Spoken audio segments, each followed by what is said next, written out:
organisasi atau membedakan. Jadi kuning jenda membedakan membedakan orang, membedakan suku, membedakan jelma, oke, dari si pangkat. Agenda adi membedakan ini bas kita pe contohnya kita sebagai kalak karau budayata lip membedakan antara pihak laki-laki dan perempuan, antara laki-laki itu beru. Salah satu contohnya si kita anut ibas budayata. Contohnya salah satu kapan mengenai pembagian harta. Beda pembagian harta antara laki-laki, antara laki dan beru.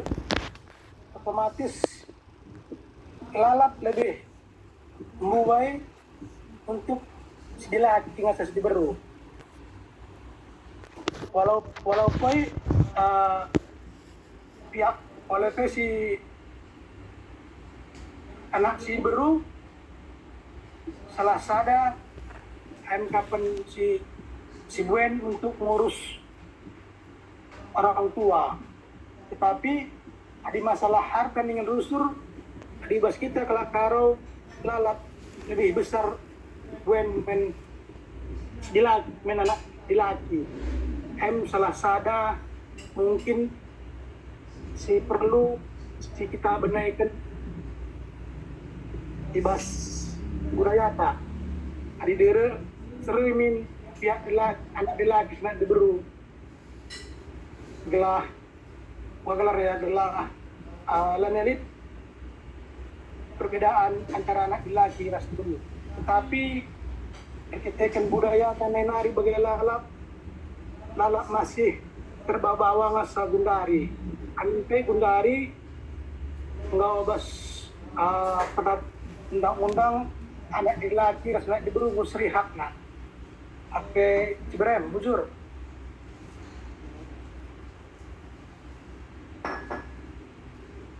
ini nggak tertua.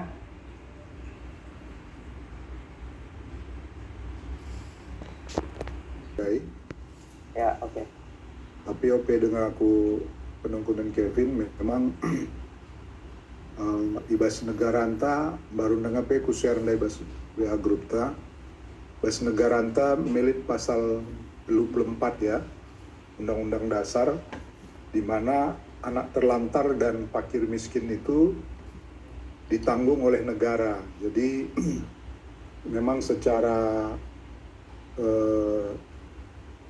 bernegara, ya negara memang punya tanggung jawab itu gitu untuk melakukan hal-hal seperti ini dan didukung oleh seluruh aparat dan masyarakat di negara itu sehingga bisa tercipta, bisa terlaksana kegiatan untuk memperhatikan orang-orang miskin, orang-orang terlantar, orang-orang lemah ya.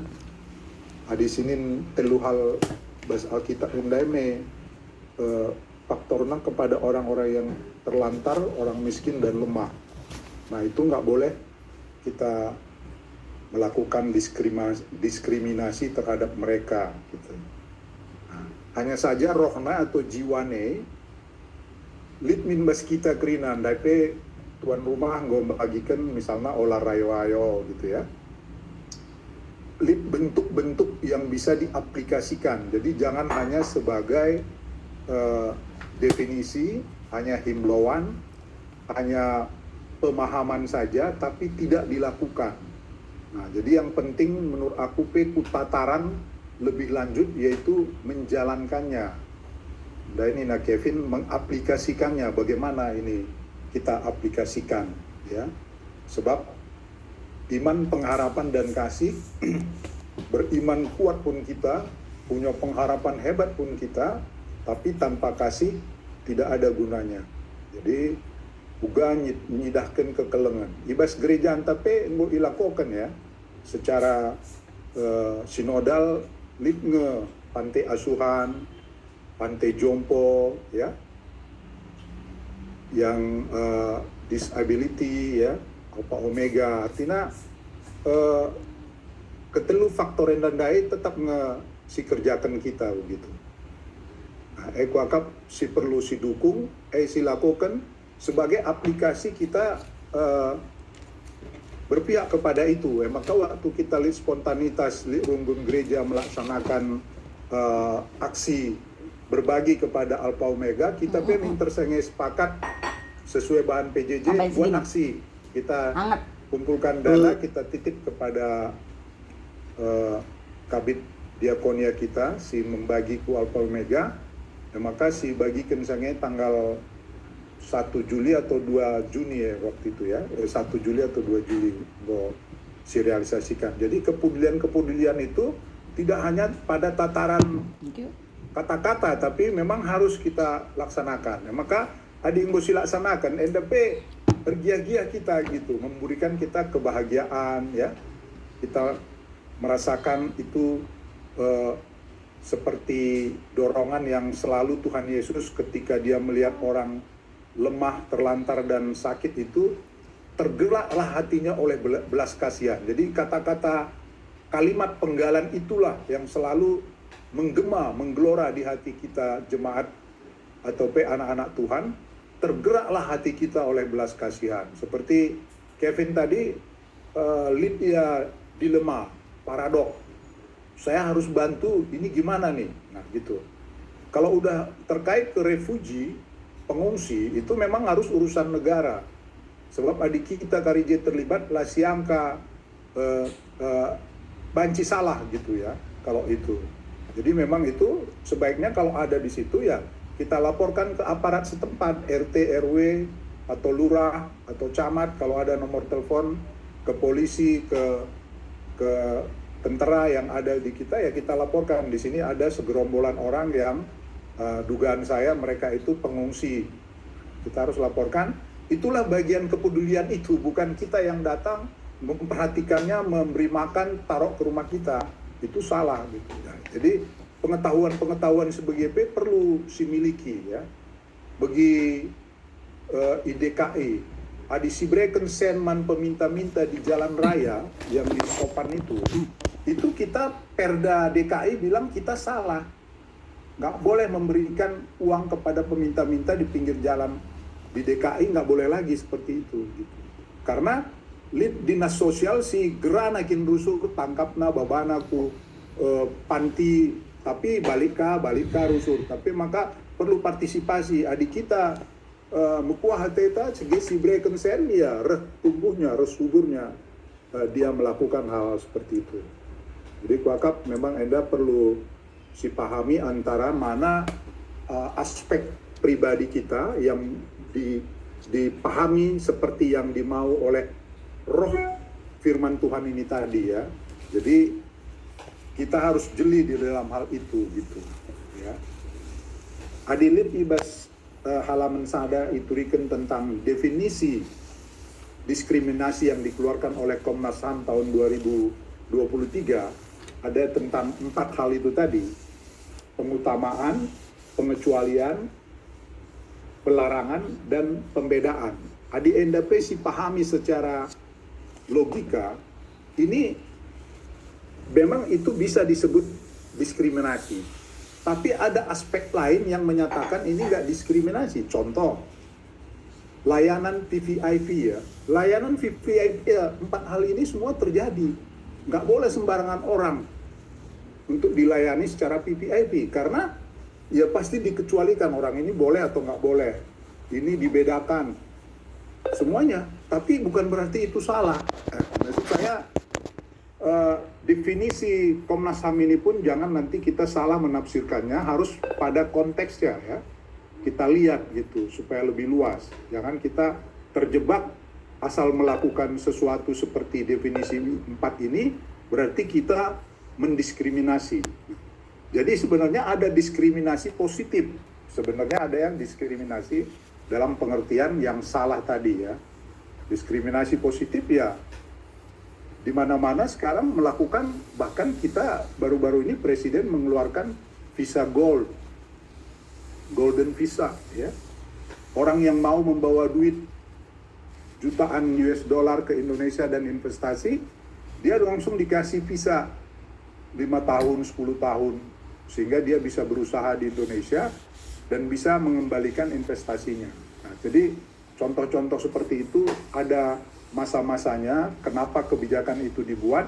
Karena ada sesuatu hal yang dibutuhkan oleh negara dan ada pertimbangan-pertimbangan akademiknya. Kenapa itu dilakukan? Jadi nggak asal-asalan gitu ya. Nah, jadi bas kita kuakap contoh-contoh diskriminasi enda uga gelah siajarkan mana anak-anak ta gelah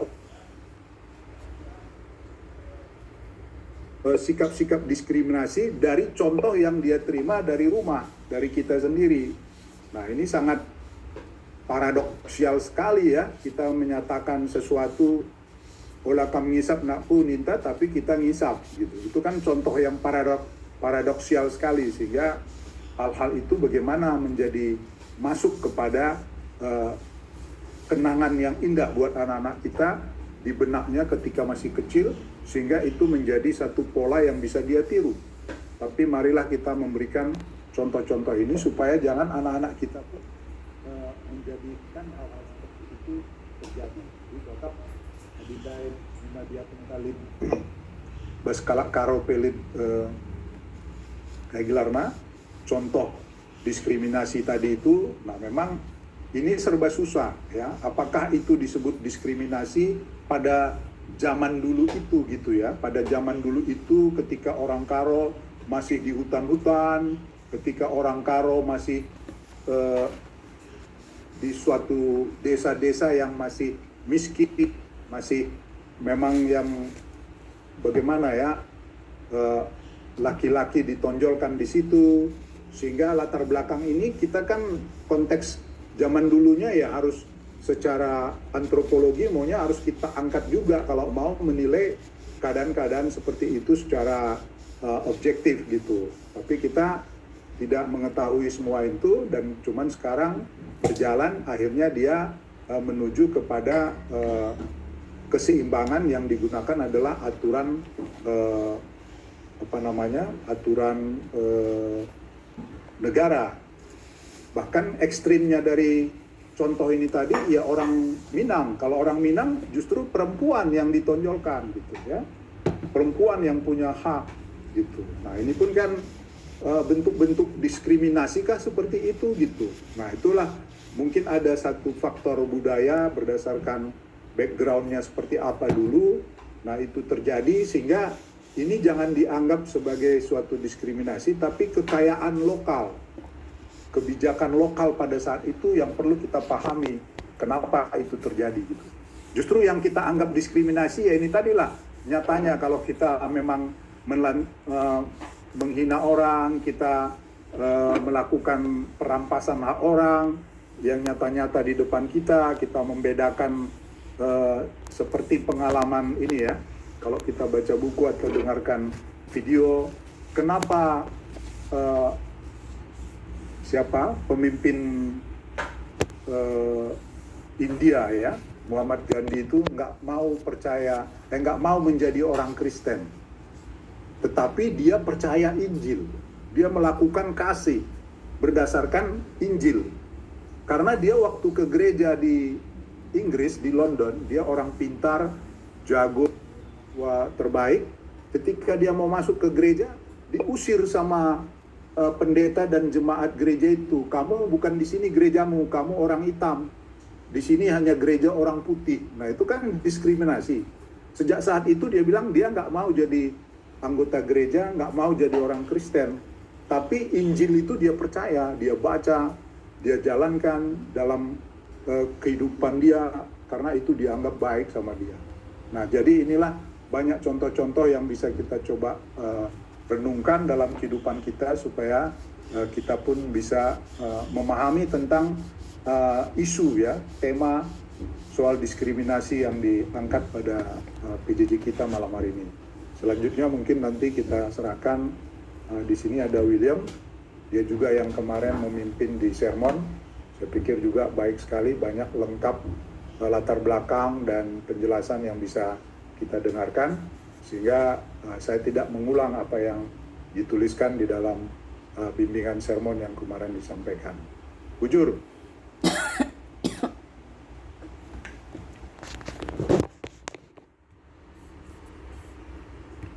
Daring gue panggungnya man bandu. Kita seret. Ya, bujur bas kesempatan enda. Kapan ada turang rasina mari situ pula tuturta ras kita toto. Dipuji rasi sembah kami kam Tuhan si erdolat, dikatakan kami bujur man bandu ibas pembelengin dulu kami kerina anak-anak du. Maka bas pengiwar enda peng bebanci pembelengin kami sektor cempaka pudenda tunang lakukan PJJ kami arah ruang ujung enda. Bapa bagian dari yogi kami tunang katandu dan tiga anak du prokrana. Ada kami peng pabagesit kedauhan tunang katandu enda. Maka ajarin du kami Tuhan belah katandu enda pe banci tetap jadi leman ibas hubungan kami. Jur Bapa enda toto sembah kami rakaman bandu arah anak du Yesus Kristus Tuhan Rasul selamat kami. Amin. Jojo man banta krina panande turang senina terus katakan man Tuhan kita bisa berkumpul lagi di PJJ kita hari ini. Sini kami coba membagikan bahan kami, slide kami.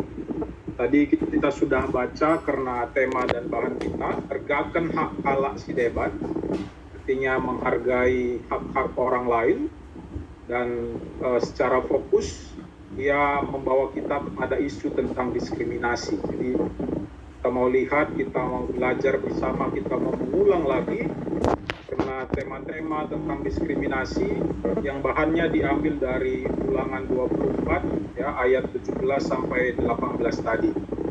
Sana kita lihat bagaimana sebenarnya Tuhan ya memberikan perintah-perintah melalui. Oh ya, boleh ditutup mic-nya di kami, Desa Darmin. Soalnya kerasa-kerasa, Bi. Entah, Bi. Ya, bujur, Bi. Ya, jadi, bacaan ka berngenda, ya, kita guna melihat bagaimana Tuhan ya secara khusus memberikan perintah kepada orang-orang Israel ketika mereka hendak memasuki tanah Kanaan. Sini kita lihat satu hal dulu, kami tampilkan gambar bagaimana gambar ini mungkin sering terakhir Musa kepada bangsa Israel sebelum mereka memasuki tanah perjanjian. Dan secara khusus pasal 24 ya yang menjadi bahan kita malam hari ini berbicara tentang hukum yang berkaitan dengan kehidupan sosial dan keadilan bagi orang-orang Israel. Jadi kalau kamu baca dari ayat pertama sampai ayat kelima itu khusus berbicara tentang perceraian. Kemudian khusus di ayat 6 sampai 22 ini berbicara tentang bagaimana orang-orang Israel harusnya hidup. Ya, berkeadilan, memiliki masyarakat yang saling menolong, yang tidak membeda-bedakan harkat dan martabat, dan mereka harus hidup sesuai dengan hukum yang diperintahkan oleh Tuhan. Jadi di ayat 6 sampai 22 baik sekali nanti kalau kamu baca begitu supaya lebih utuh. Oh, ternyata Tuhan di sini tidak hanya berbicara 3 hal tadi. Ya, tidak hanya berbicara tentang anak melumang, tidak berbicara tentang janda-janda, tidak hanya berbicara tentang para pengungsi. Ya, tapi lebih daripada itu, Tuhan ingin menegaskan bahwa ketika kalian nanti masuk ke tanah perjanjian, ya setelah kalian keluar dari Mesir, kalian harus mengikuti perintah-perintahku agar apa? Kehidupan kalian bisa damai, bisa saling menghargai, bisa saling hidup satu dengan yang lain. Apa saja perintah-perintah yang disampaikan Tuhan dalam ayat 6 sampai 22 ya, yang tentu saja melalui Musa ya, meskipun nanti kita ketahui pada akhirnya Musa tidak bisa masuk ke tanah perjanjian karena ya masalah yang kita sama-sama ketahui. Mereka dibawa oleh Yosua nanti masuk ke dalam tanah perjanjian. Yang pertama, ada beberapa hal begitu ya. Yang pertama itu aturan soal gadai, ayat 6. Nanti diulang lagi ternyata itu di ayat selanjutnya. Yang kedua, tentang penculikan dan perbudakan. Artinya Tuhan mengingatkan orang Israel, tidak boleh ada lagi perbudakan. Oh nake barenda kam ngoi perbudai Musa, nggo tandu uga karena mesuina di jadi budak, maka olah naik perbuat si baginda rupa perintah Tuhan.